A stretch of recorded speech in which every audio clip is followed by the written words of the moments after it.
Welcome back to Just Chattin', and this is the series of videos we do on Thursday and Sunday evenings just for our own entertainment. So yes, we are indeed back Sunday evenings. I took a little break for a couple of weeks. I really needed that. And now we're going to reserve the Sunday evening videos for an opportunity to focus on other members of the royal family. And we're just going to take a look at the good, the bad, the outrageous. This is a family that offers no lack of interesting content. So, for all the Audie fans out there, he has been wandering around quite a bit today. He's been, I don't want to say attention starved because he gets plenty of attention, but he has certainly been hungry for more. And ordinarily when he gets like this, you can pretty much guarantee a photobomb in the video because, yeah, hey, showing up, more attention, that's exactly what a cat wants. Yellow for Catherine, for Lex's mom, for everyone whose life has been impacted by cancer. And there are certainly a lot more of you than I had ever imagined out there, and I've seen this in the video comments. So, our thoughts and prayers and very best wishes go out to all of you for a swift and positive resolution to the issues that you are facing. When we come back, we are going to take a look at Polo. Never thought I'd be saying that, but we are. So, 22 seconds, we'll get started.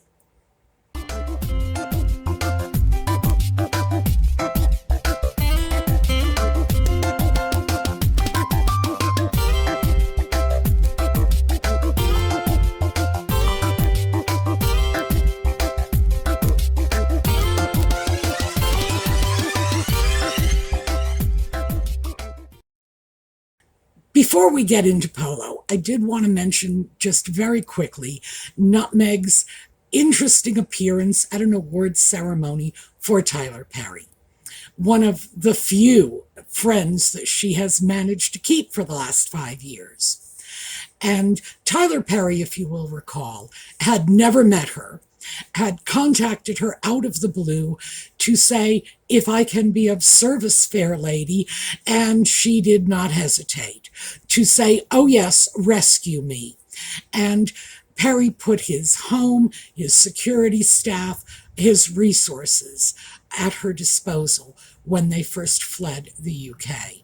And apparently they have remained close ever since.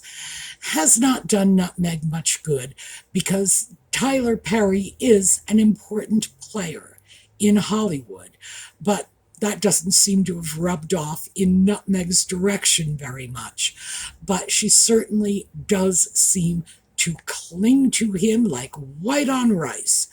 So I thought it was worth mentioning that simply because, wow, it was just sort of an out of the blue red carpet walk for Nutmeg that I don't think very many of us had anticipated at this point. And it seems that Tyler Perry is bailing her out of problems yet again. What can I say? On to Polo. So Polo, of course, is the documentary. That's what they're calling it. It's not what I would call it. 5-part series that Nutmeg and the Sock Puppet, through their Archewell Productions, have produced for Netflix as part of the fulfillment of their contractual obligations. Well, my recollection when Archewell started this production company was they were going to provide content that was designed to inform and educate and uplift people. Hasn't really worked out that way, has it? All they seem to be interested in doing is producing content that informs, educates, uplifts them and their brand. And it's at this point, it's clear it really is all about them. Netflix has, whether they realized it or not, simply handed them a platform and said, do what you will. And what they will is Nutmeg's Archie Types podcast. Remember, that was the Nutmeg show, where she would do most of the talking. And if anyone else had anything to say, she was very quick to one up them, even if she had to come up with lies to do it, although that's not foreign territory for her. But that was a disaster. 13 weeks gone. They did the Invictus Games, which was certainly not a documentary, because a legitimate documentary surely would have looked into the finances of that organization. And I think there is a great public interest. Certainly there is a public demand for an explanation of exactly how much of the Invictus funding, which is money raised for a charity, is going to subsidize Nutmeg and the Sock Puppet's lifestyle, in particular Nutmeg's wardrobe. That would have made for an interesting documentary, but no, it was more a, oh look, here are the Invictus Games, aren't they great, puff piece. And although no one complained about it, because that looks too much like complaining about wounded veterans, I still don't think it particularly resonated, and it certainly did not answer many of the legitimate questions the public has about these games. And there was another series that they simply bought. It was completed, it was done for another company. They bought it and then published it under their own production company's name, which resulted in some backlash from the people who had participated in that documentary. It was a documentary about leadership, done many years ago, by the way. And there was a certain amount of backlash from people who had contributed interviews to that program who were unhappy that their interviews were later associated with Nutmeg and the Sock Puppet. So, yeah, kind of a problem. And we do have Nutmeg's cooking show to look forward to. I'm sure that will be a real heart stopper. But currently we have Polo.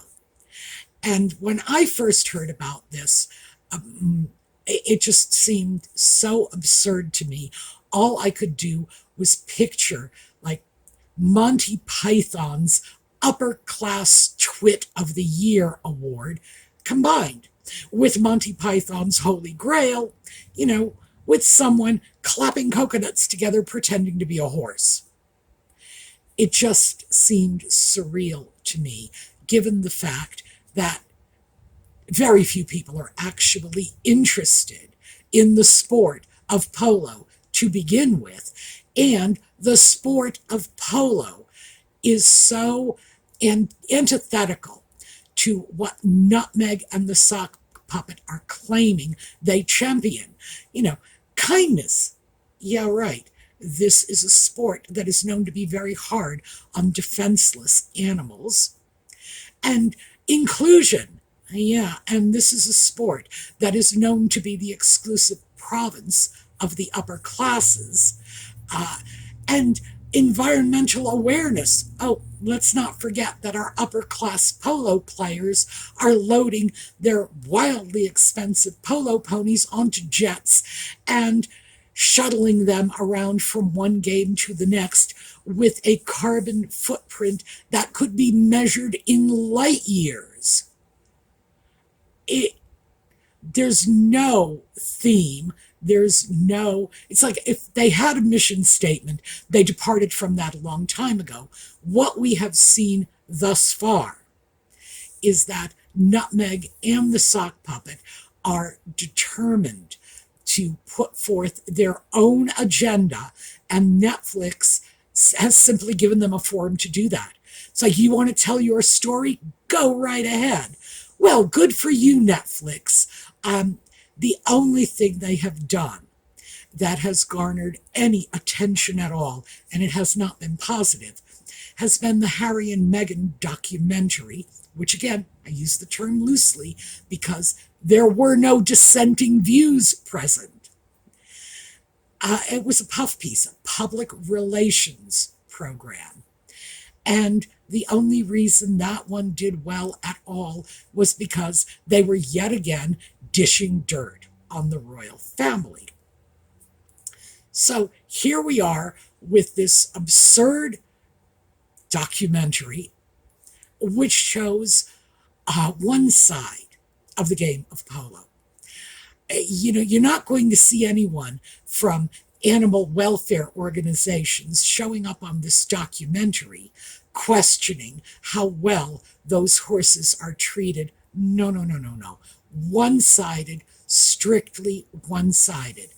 And interestingly enough, Nutmeg and the sock puppet themselves are minor, cameo appearances at best. And still, it is a disaster. It has been described as unintentionally hilarious. It has been described as dull indulgence. The reviews, and by the way, they are all in the video notes, and there are plenty of them, are hovering at around somewhere between 1 and 2 stars out of 5.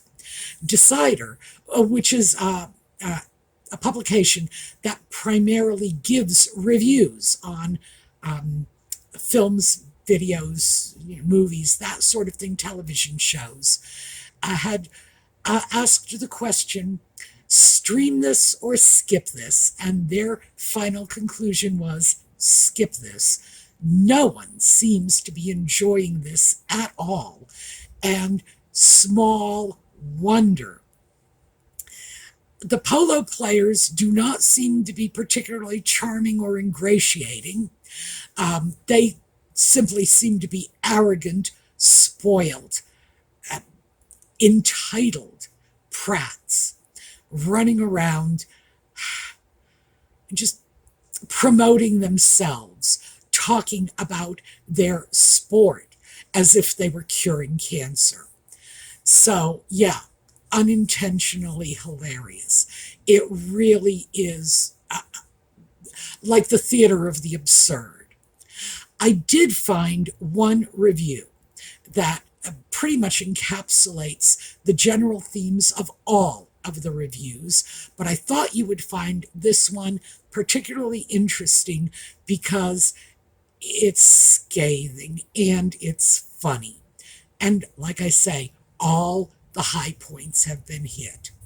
So, here you go. This review was published in the Daily Mail, and it's entitled Prince Harry and Meghan Markle's Netflix series Polo, Jane Fryer's Verdict. It came out on the 10th of December. The rating is 1 star out of 5. Another Christmas, another creative offering from Harry and Meghan, those titans of television, forever beavering away in their Montecito mansion. 2 years ago, we had the 6-part Harry and Meghan miniseries, the first program of their $100 million Netflix deal, from which they promised to produce content that informs but also gives hope through a truthful and relatable lens. Since then, we've had one decent documentary about Harry's Invictus Games and another less good about leadership. Their $20 million Archetypes podcast for Spotify was scrapped in 2023 after just 13 episodes. And despite a lot of talk about a Meghan cookery program, there is still no show. But none of that has dampened their spirits, because now they bring us Polo. Not, sadly, the next series of the brilliantly naughty adaptation of Dame Jilly Cooper's Rutshire Rompathon, courtesy of Disney Plus, but instead a five-part docuseries about the breathtakingly elite world of polo, which will pull the curtain back on the grit and passion of the sport. To be fair, in the opening moments, it does promise rather a lot. That we're going to enjoy one of the most thrilling sports you can imagine, full of dirty, sweaty, sexy boys riding, a lot of drama and tension, and a man in a fuchsia pink polo shirt smashing up a cool box with his polo stick in a rage. Perfect for a wet Wednesday in London. You'd think. The drama centers around the build-up to the World Cup in Florida, where a lot of very slim women with very smooth faces and less smooth necks will cheer on muscular menfolk who take it all very seriously indeed. Our life is on the line every time we get out there, says one polo player, as if he's a fireman or a Marine or perhaps a disaster relief worker. Polo is not just a sport. Polo is a lifestyle. We eat, we breathe, we sleep polo, cries another. And they clearly work hard at it, because they're all wonderfully ripped and muscled, with astonishingly white teeth, strong forearms, very expensive watches, Louis Vuitton holdalls, and chests like brick walls. We see them lift weights and skydive and go deep sea fishing and drive expensive cars with lovely leather interiors as dramatic music swirls. And we learn that Tim Dutta, 22, is a sweet boy who is funded by his overbearing dad, who is always shouting, "We're here for one thing, and that's to win," and spoiled by his mom. But at least he seems to really love his horses. That Adolfo Cambiaso from Argentina is the Michael Jordan of polo. And that Louis Devillet, the loathsome patron and player of a team called Le Fay, is the cool box smasher, and also has biceps as big as hams, a nasty temper, a pregnant wife, and doesn't seem to care much about his ponies. "I don't even know what my effing horses' names are," he says. It seems odd that executive producers Harry and Meghan were so desperate to share this ghastly world with the rest of us. But despite criticism that the sport is ferociously elitist, a carbon disaster, and not always very nice for the poor ponies — don't get PETA started for goodness sake — Meghan is said to adore the whole polo scene. And according to his best mate and fellow polo player, Nacho Figueras, it has always been Harry's dream and passion to share with the world what it takes to be a really competitive polo player. Though sadly, not in person. Because while they were very hands-on in the making, they are not really in it, other than Harry's 5-second cameo in the 3rd minute and a joint brief appearance in episode 5. But their ridiculous polo pals do their best to make up for that, explaining to us novices that there are 4 in a team, 6 7.5-minute chukkas, periods of play, to a game, and that riders change horses like Formula One drivers. And strutting about in tight trousers, popping confetti-filled balloons to choose fixtures, flashing their naked chests, and piping up with ridiculous comments, such as, Polo gives me hope that I can accomplish something. And he was handmade by God to play polo. Awful though it all is, I wonder whether, in the right hands, it could have been fun, guilty pleasure TV, a sort of brilliant mashup of Rivals, Selling Sunset, and Made in Wrexham that made us shout the telly in horrified joy. Instead, somehow, it is flat, plodding, and really rather boring. And if it tried, it couldn't be any further from content that informs but also gives hope. So yeah, those polo players really sound like a group of people I want to pal around with.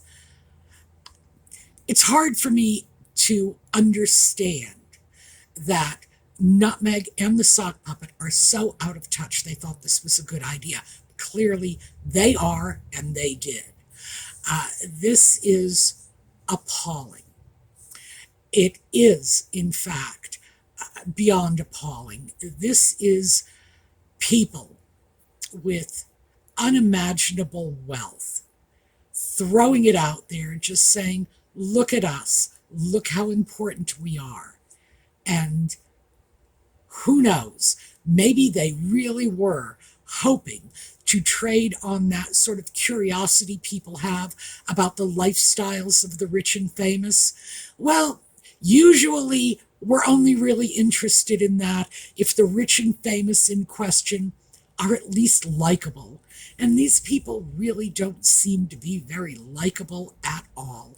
They seem like a bunch of self-involved, overprivileged, spoiled brats who are attempting to convince themselves and the rest of the world that by playing this very exclusive game, they are somehow uplifting society.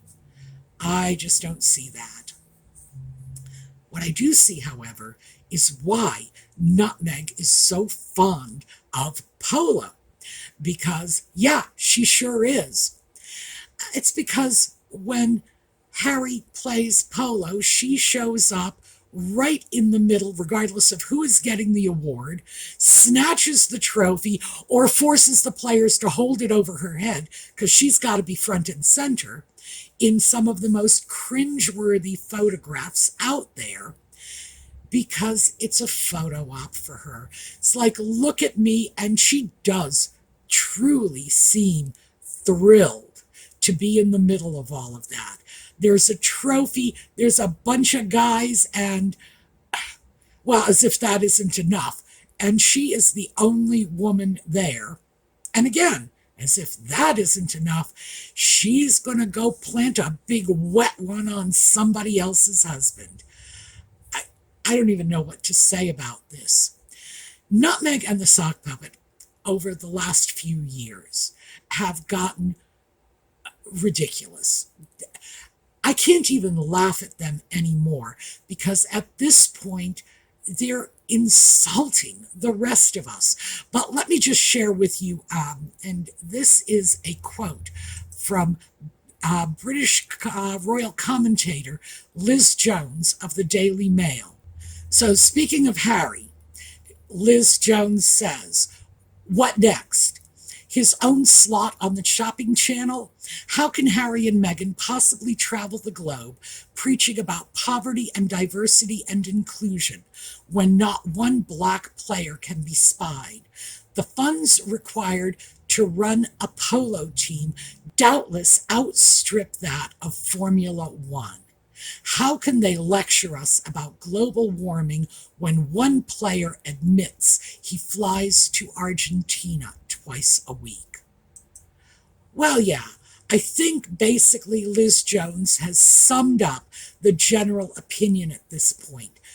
We're not even having a good time laughing at them anymore. This has just become offensive. The idea that somehow they are entitled to this platform through which they can expound their contradictory messages of we value inclusivity and kindness and whatever else they're valuing this week, and do nothing but throw out their own personal agenda again and again. Look at us. Look how rich we are. We have polo ponies and you don't. It's getting offensive. So I guess ultimately the takeaway from all of this is they are what everyone has been saying for the last 6 months, the ultimate laughing stocks. What's next? Well, we still have Nutmeg's cooking show to look forward to. That should be fun. But they have just self-destructed at this point. Absolutely self-destructed. I truly hope that this polo show does as poorly as everyone expects it will, largely because of the issue of the cruelty to the animals.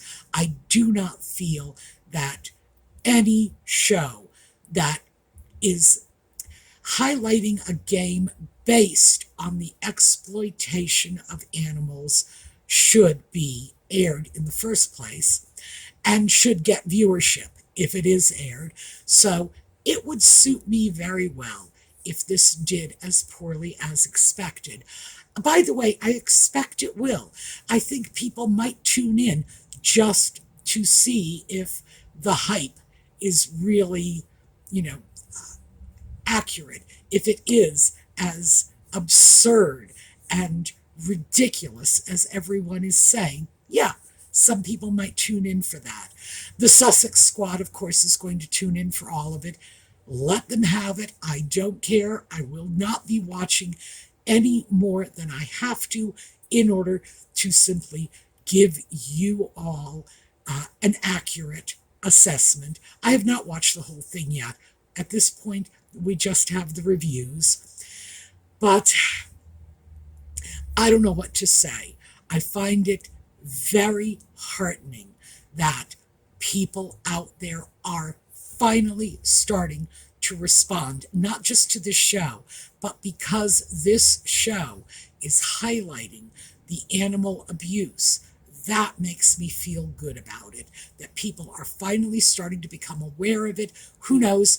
Perhaps we will have some kind of grassroots movement to eliminate this sort of inherently exploitative sport. Just call it what it is, the abuse of animals, and remove it from the realm of legitimate sporting events. That would make me happy. All right, we are going to take a look at a slideshow on the way out. I hope to see you again next time. I am very much looking forward to your comments because, yeah, this is a pathetic hoot. All right, we're going to take a look at a slideshow on the way out. In the meantime, have a terrific day.